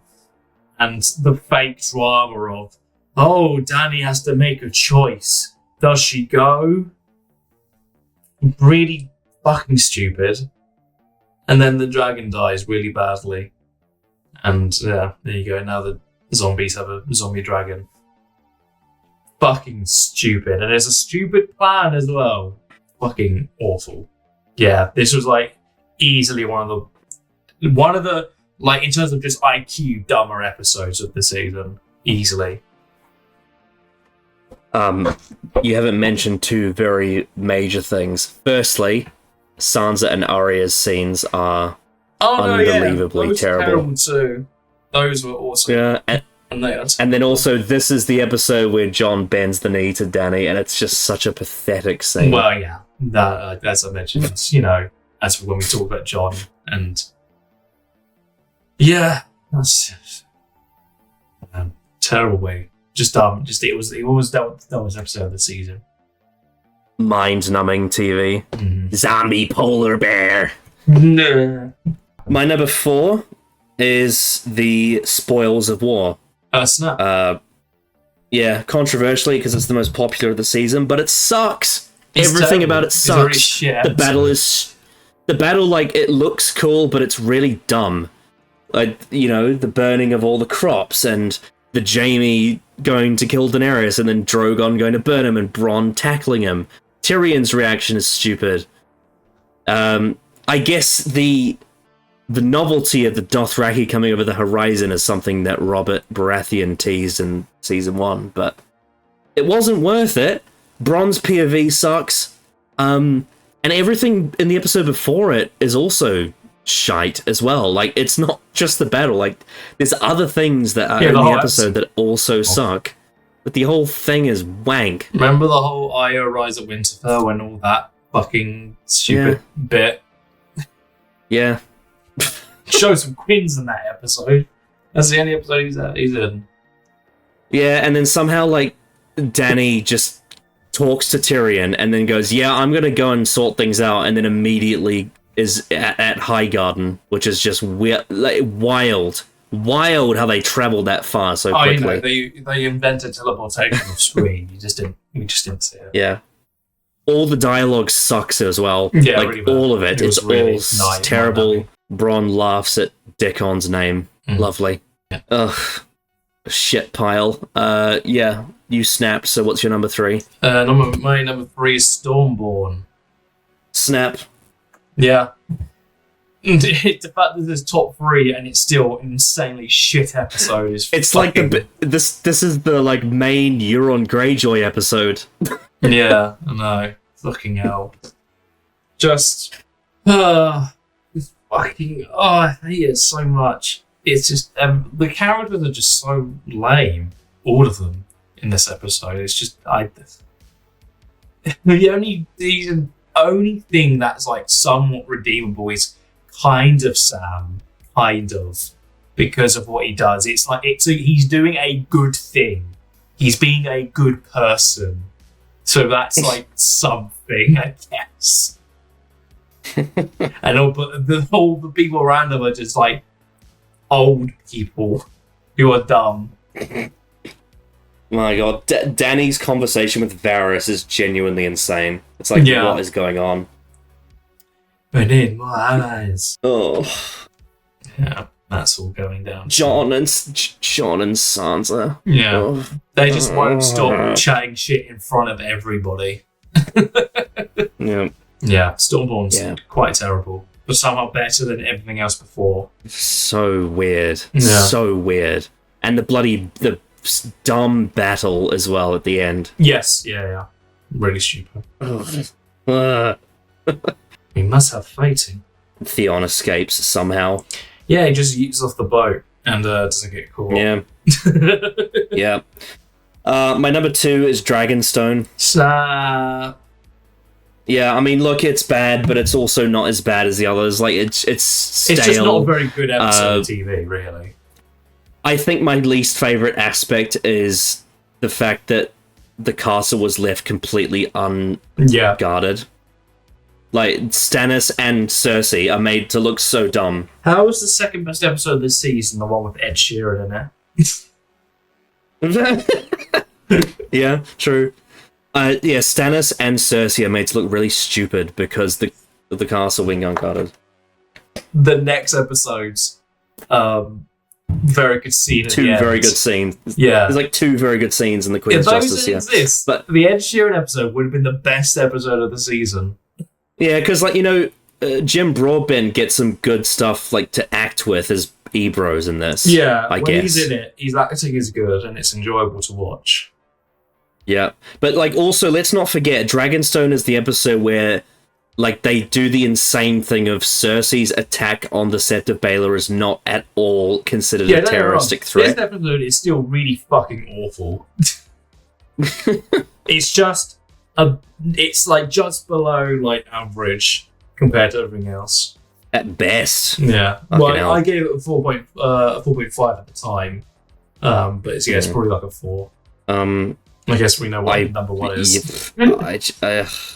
Yeah, It's not Sure. number 1, Queen's Justice. Oh, I haven't Queen's seen the Justice. end, and that was quite redeemable. But it was still a shit episode before then. the Queen's Justice is a mixed bag, and the reason why it's number 1 is it has two very good scenes. Number 1, Cersei tortures Ilaria Sand and Tyene Sand, which is a great scene for Lena Headey This to also act in. felt like the only episode where John kind of felt like his character, but not fully. Yeah, so you got that scene where Jon and Dany meet for the first time, and half of the dialogue is okay, and the other half is bad. His characterization isn't awful. Yeah, sure. And then also, obviously, Olenna Tyrell is amazing at the end of the episode. However, that being said, this is not good. It's not like season 6 where like Blood of My Blood was okay. This is not okay. This is still bad. This is still a bad episode. And the reason why it's so bad is because the like time travel and the pacing and the world building really falls apart by episode 3. This is where it gets crazy how quickly characters are traveling around and advancing through the story. And like the way Jaime takes over Highgarden so quickly is weird. It's so weird how that all happens. Cersei somehow is content with Euron's gift. Yeah, just redeemable part, but a shit episode. Littlefinger gets some insanely strange lines in this one as well. Like, just very weird stuff. This was the peak of this season. Somehow. Oh, man. It's still like a subpar episode overall. Yeah, it's still, like compared to any other season of TV, this would be like one of the worst episodes of the season. Yeah. And somehow it's the best of this. Absolute It's got like two. mess. It's got like 2.5 good scenes. Wow, they're steady on their Game of Thrones season 7. Fucking hell, calm down. Yeah. Don't treat us too well. Yeah. All right then. Conclusion and rating out of 10 for season 7. This season was shit. It was a waste of fucking time. They've already ruined the show before the final season. The season that was famous for ruining the show. This season did it first, and no one seems to realize it. Fucking one of the worst season TV I've ever watched. 2 out of 10. Yeah, so the first half of season 7 is really bad, but it's bad in like the season 6 way of being bad, and then the second half of the season is bad in the season 8 way of being bad. So you very much get the transition here. Yeah, it happens at Spores of War. Spores of War is the transition, and that's held as the best episode. It's held as a great episode, but that's the episode where everything goes to fucking shit. No, it's... Season 7 sucks, the characters are all terrible, the plotting is just wonderfully awful. And the pacing, the world building has never been worse than it is now. 2 out of 10, only because it gets worse from here. Yeah. Well, that's going to be the funny thing about next season is it as bad or worse than? Or are there going to be things that I'm curious about the first 2 episodes. Are there going to be things that we can look at and think, is there anything that is better than this. I'm curious. It's going to be so shit as well. Oh, it's going to be so bad. I can't wait. Connor, we finally made it. The thing we had made it to the thing we did this all for. Because we started this not long after the season 8 came out, and we're like, we're going to watch this, and it's going to be so fun. We're here. We've made it to the season. To the season. I almost want to like replace those badges we have with just black circles. Do that. You need to change it to season 8. You got to change it to something. Yeah. No, you make it D&D. You give one of us D&D. Oh my god. You pick who's who, and we watch season 8 with those. I'd be willing to say season 8 has silver linings in it. Whether it's better than season 7 though, that's we will see. I would have to be convinced of that. Yeah. That's a big ask. So, next time we start the final season of Game of Thrones. We finally made it. Season 8 with Winterfell as the first episode. I was gonna say, what do you want to see from season 8? But I know. There's no point. There's no point. There's no point. So, I'll tell you something. Our favourite writer, Dave Hill, who did Eastwatch, does the first episode of season 8. Yay! Let's fucking go! Yes, boy! Then Brian Cogman does episode 2, and then the last 4 are all done by D&D. Oh, yes, those are the episodes everyone loves. Everyone loves those episodes. So, yeah, your anticipation for season 8 of Game of Thrones. I am so fucking hyped. I'm so excited. I cannot wait to watch season 8 of Game of Thrones in full for the very first time. It's gonna be a fucking fun blast. I think my favourite thing about season 8 is the new title sequence. That's my favourite thing about the season. Yeah, because that's pretty cool. As for the actual story, well, we'll get to it. There's one scene I like. One scene. The one. Out of like over 6 hours of TV, there's like one scene I like from beginning to end. Yeah. This will be the first time you've seen it since it came out as well. Yeah, that's true. In 2018. 2019. It's been 6 years. Yeah, you're right. It did come out 2019. It came out around the same time as Avengers Endgame. I remember that. Yes, it did. I think 6 years ago. It began on April 15th. Which is very soon, actually. And... oh, yeah, it came out during it. Season 8 was coming out during this. Yeah, I remember because it was right after I watched Endgame that I got really sick, and it was during the bells that I had... 4 days earlier than The Long Night. Yeah. What that was when I, what a fucking week that was. Yeah, Endgame is where I caught the bug, and then by the time I got to the bells, I was very ill. I was very sick during that. Reaction in the bells. Yeah. I was so ill that I was like spitting in a cup for 2 years after. That's how bad it was. Anyway. Season 8. 6 more episodes and 1 more recap. And then we can move on to House of the Dragon and A Night of the Seven Kingdoms. Thank fucking God. I'm so ready. I'm so ready. You'll find we can watch other shows. I'm so ready to move on from this fucking awful piece of TV. It's so bad.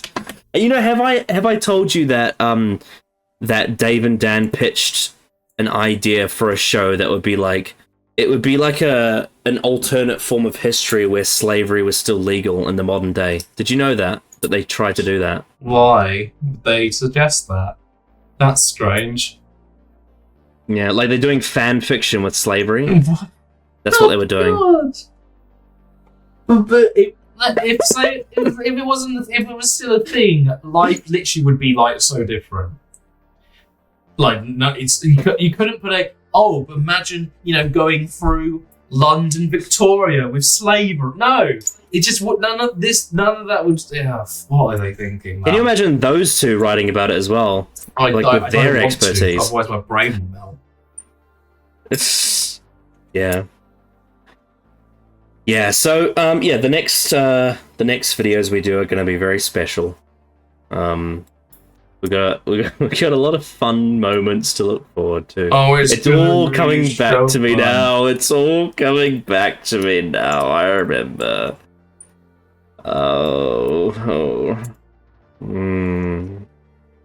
Somehow, believe it or not, it gets worse than what we just watched. Somehow, it gets worse. I know that's very difficult to fathom, but it's true. Because this is the end of the show. This is the end of the show. Well, anything else you want to say before we wrap up this video? What a journey. What a 7-season journey to make it to this point. And it's taken us 5 years. And we've finally done it. We're finally here. Now we can watch and enjoy one of the most famously awful seasons of TV of all time. I bid you adieu, a good night, and a good bye. We'll see you for season 8. Let's go!